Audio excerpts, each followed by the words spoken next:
मैं कोई तैयारी तो नहीं किया था, लेकिन मेरे बड़े भाई आलम सर के हुक्म पे मैं यहाँ खड़ा हूँ।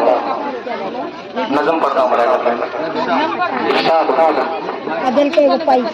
तिरंगा जिंदाबाद,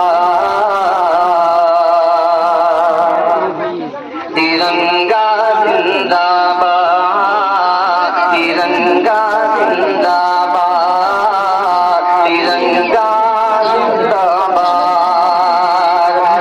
इसके तले हम लोग यहाँ पर रहते हैं आजाद। तिरंगा जिंदाबाद, तिरंगा जिंदाबाद, तिरंगा जिंदाबाद।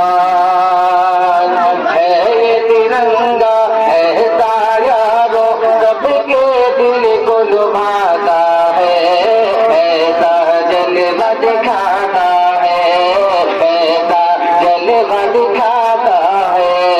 हिंदू मुस्लिम सिख ईसाई, हिंदू मुस्लिम सिख ईसाई सबको प्यार सिखाता है, प्यार का नग़्मा सुनाता है, प्यार का नग़्मा सुनाता है।